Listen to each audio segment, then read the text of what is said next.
Good morning प्यारे बच्चों, कैसे हैं आप सब। आज हम करेंगे directorate of education G N of Delhi की वर्कशीट नंबर है हमारी 3। डेट है 12 जुलाई 2021। आज हम इंग्लिश की वर्कशीट कर रहे हैं। कॉपी में हमेशा की तरह आप अपना नाम, अपने टीचर का नेम लिखेंगे। बेटा, जो हमारा क्वेश्चन नंबर फर्स्ट है उसमें हमें ऊपर कुछ बॉक्सेस दे रखे हैं जो हमारी आंसर की हैं। ये आंसर यहाँ नीचे किसी ना किसी में आएंगे, तो चलो देखते हैं कि क्या हमें करना है। First question is fill in the blanks with the missing words from the box. First इसी में ए है, अ ईयर हैज़ 12। एक साल में कितने 12 क्या होते हैं भाई, महीने होते हैं, तो मंथ्स होते हैं, तो यहाँ पे आ जाएगा हमारा मंथ। ठीक है, पहले का आंसर आ गया month. Second, some months have dash, some months have got dash days and some 31। कुछ ऐसे महीने होते हैं जिनमें हमारे 30, यहाँ पे आएगा 30 डेज होते हैं, और कुछ ऐसे होते हैं जिसमें 31 क्या होते हैं, डेज। यहाँ पे लिखा भी हुआ है डेज, ठीक है, और ये 30 यहाँ आ गया। नेक्स्ट क्वेश्चन, ईच डैश है 7 डेज। तो किस में 7 डेज होते हैं, तो यहाँ पे आएगा वीक। हर वीक में कितने डेज होते हैं, 7। Next, there are 24 dash in a day. तो एक दिन में 24 क्या होते हैं, आवर्स होते हैं, तो ये जो आवर्स है वो आ जाएगा हमारा यहाँ पर। तो हमें सारे आंसर पता चल चुके हैं कि कहाँ पर कौन सा आंसर आएगा। तो अब बढ़ते हैं अगले प्रश्न की तरफ। अगला प्रश्न है हमारा मंथ्स ऑफ द ईयर में जो भी मंथ्स होते हैं हमें उनके बारे में यहाँ पे जानना है। तो नीचे ना यहाँ पे कुछ मंथ दे रखे हैं, और जो क्वेश्चन में लिखा है कि इनको कट करके सही जगह पे प्लेस कीजिए, लेकिन ये तो वही कर सकता है जिसके पास हार्ड कॉपी हो। तो आपको क्या करना है, कट तो आप नहीं कर सकते हो, आपको यहाँ पे लिखने होंगे सभी मंथ्स के नेम नीचे से देख के। स्पेलिंग आती है तो बहुत अच्छी बात है, नहीं आती तो कोई बात नहीं, क्योंकि हमें सारी की सारी स्पेलिंग नीचे दे रखी है। तो हमें 2 काम करने हैं। देखिए, जनवरी तो यहाँ पे लिखा हुआ है ना, उसके बाद सेकंड नंबर लिखोगे, यहाँ पे सेकंड नंबर लिखा है तो यहाँ पे आप लिखोगे फेब्रवरी, आपको नीचे से स्पेलिंग मिल जाएगी फेब्रवरी की। फिर यहाँ पे लिखोगे 3 के आगे लिखोगे आप मार्च। ठीक है बेटा, यहाँ पे फेब्रवरी की पूरी स्पेलिंग आप लिखते हैं ना। फिर यहाँ लिखोगे 4 के आगे अप्रैल, ऐसे ही 5, 6 करके सभी के नाम यहाँ पे लिखोगे आप। तो इसमें थोड़ी सी हेल्प कर लेती हूँ। वैसे तो ये आप 6th क्लास में हो, सभी बच्चों को याद आता होगा, आई एम डैम श्योर। तो सबसे पहले जनवरी हमारा वहाँ पे लिखा हुआ है, उसके बाद हमें लिखना है फेब्रवरी, तो ये हो गया हमारा फेब्रवरी। दूसरे नंबर पे फिर लिखना है मार्च, तीसरे नंबर पे फिर लिखना है अप्रैल, चौथे नंबर पे मई, जून छठे नंबर पे, 7वें नंबर पे जुलाई, अगस्त, फिर सितंबर हमारा 9वां महीना होता है, 10 आ गया हमारा अक्टूबर, नवंबर 11 और दिसंबर 12। तो इस तरीके से ये वाली वर्कशीट का काम हमारा हो जाता है पूरा। अब इससे नीचे वाली वर्कशीट पे आ जाते हैं। उसी के नीचे हमें दी गई है हमारी मैथ्स की वर्कशीट। ठीक है बेटा, तो मैथ्स की वर्कशीट करते हैं हम। तो उसको भी आपको अपनी कॉपी में लिखना है, टीचर का नाम लिखना है, वर्कशीट के नंबर डालने हैं। चलो आते हैं संख्याओं की जानकारी। प्रिय छात्रों, आपने अपने आसपास बहुत सी वस्तुएं देखी होंगी। क्या ये सभी एक जैसी हैं या इनमें कुछ अंतर है?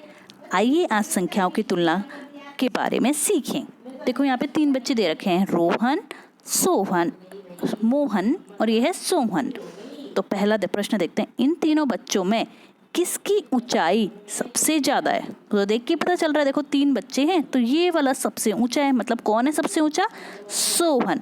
तो पहला प्रश्न उतारेंगे और उसके आगे आप लिख दोगे सोहन। ठीक है, अगले प्रश्न की तरफ चलते हैं। अगला प्रश्न है, इन तीनों बच्चों में किसकी ऊंचाई सबसे कम है? तो वो है रोहन, और रोहन का नाम यहाँ पे लिखा हुआ है, इसे आप अपनी कॉपी में उतार लेंगे। अब चलते हैं अगले प्रश्न की तरफ। क्रिया विधि, आइए संख्याओं की तुलना करें। तो हमें यहाँ पे कुछ संख्याएं दी होंगी और हमें ये बताना है कि इनमें कौन सा बड़ा है और कौन सा छोटा। संख्याओं 2438 और 947 की तुलना करें। इनमें से कौन सी संख्या बड़ी है? तो जब भी हमें बड़ी और छोटी संख्या देखनी हो, पहले तो हम देखेंगे उनके अंकों को। देखिए, इसमें 3 अंक है टोटल। अगर हम गिने डिजिट तो ये 1s, 10s, 100, मतलब 3 है टोटल, और इसमें 1s, 10s, 100, 1000, तो ये 4 अंकों वाली संख्या ऑफ कोर्स बड़ी होगी। तो सीधा हमने लिख दिया ये संख्या बड़ी होगी। हमने कैसे पहचाना? हमने इनके अंक देखे कि इनमें कितने डिजिट्स हैं, कितने अंक हैं। यहाँ पे लिखा है ज़्यादा अंकों वाली संख्या हमेशा कम अंकों वाली संख्या से बड़ी होगी। तो चलो आगे और देखते हैं, आगे क्या हमें बताया गया है। यदि अंकों की संख्या समान हो, जैसे अब हमें 2 नंबर दे दिए हैं, पहला है 6798 और अगला है 7852। दोनों ही 4 अंकों की संख्या है अब तो, है ना। तो इसमें हम जो सबसे हमारा ये वाला नंबर होता है, मतलब 1000 प्लेस पे जो नंबर है उसे देखेंगे। यहाँ पे 1000 प्लेस पे 6 है और यहाँ पे 7 है, तो जो बड़ा होगा वही नंबर बड़ा है, तो 7 बड़ा है ना। यहाँ पे 6 है और यहाँ पे 7 है, तो 7 बड़ा है, तो ये हमारी पूरी की पूरी संख्या क्या होगी, बड़ी होगी। और जो संख्या बड़ी होगी उसकी तरफ हम मुंह खोल देंगे।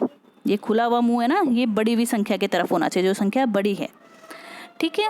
अगर हमारा ये वाली संख्या भी अगर समान निकले, जैसे कि इसमें दे दिया, इसमें दोनों ही संख्याओं में 6 और 6 आ गया 1000 प्लेस पर, तो हम उसके बाद जो 100 प्लेस आता है ना, 9 देखो दे रखा है और यहाँ पे 4 दे रखा है, तो वहाँ पर चेक करेंगे, फिर उसमें देखेंगे कि कौन सा बड़ा है, ठीक है बेटा। अब आते हैं आगे, बूझो तो जाने। अभी तक तो हमने सीखा है कि कैसे करना है, यहाँ पे हम करेंगे। संख्याओं की तुलना करते हुए एक रिक्त स्थान पर उचित, ये हमें दे रखे हैं निशान, चिन्ह लगाइए। तो इन दोनों में कौन सा बड़ा है। अब भी हमने देखा कि ये तो 3 डिजिट का है, मतलब ये तो 100 में ही होगा, है ना, और ये है 1000 का 4 डिजिट का, तो कौन सा बड़ा होगा, 4 डिजिट वाला। तो ऐसे हो जाएगा। इन दोनों में कौन सा बड़ा होगा, भाई यही बड़ा होगा क्योंकि ये 4 डिजिट का है ना, तो मुंह ऐसे हो जाएगा। इसे आप कॉपी में करेंगे। आते हैं प्रश्न नंबर 2 की तरफ। यहाँ पे इसे हमें आरोही और अवरोही, आरोही क्रम होता है बढ़ता क्रम, ठीक है, अवरोही होता है घटता क्रम। तो आरोही क्रम में बढ़ते हुए क्रम जब हम लिखते हैं तो सबसे पहले सबसे छोटा लिखते हैं। सबसे छोटा यहाँ पे हो गया 85, उसके बाद हो गया ये वाला 685। यहाँ पे सारा एक साथ नहीं आ पाएगा बेटा, आपको समझने में दिक्कत आएगी, तो मैं वैसे यहाँ पे बता देती हूँ। ये हमारा पहली संख्या हो गई, ठीक है, ये दूसरी संख्या हो गई, ये हमारी तीसरे नंबर पे आ जाएगी, ये आएगी चौथे नंबर पे और ये आएगी 5वें नंबर पे। तो इस तरीके से हमारी हो गई आरोही क्रम। अब हमें लिखना है अवरोही क्रम में। तो अवरोही क्रम में इसी का उल्टा लिखोगे, मतलब ये वाली संख्या पहले नंबर पे आएगी, ये दूसरे नंबर पे, ये तीसरे नंबर पे, ये चौथे नंबर पे और ये आएगी 5वें नंबर पे, ठीक है। तो इस तरीके से वर्कशीट कंप्लीट होती है। सभी कॉपी में करेंगे और अपने टीचर के पास सेंड करेंगे। ओके बेटा, बाय बाय।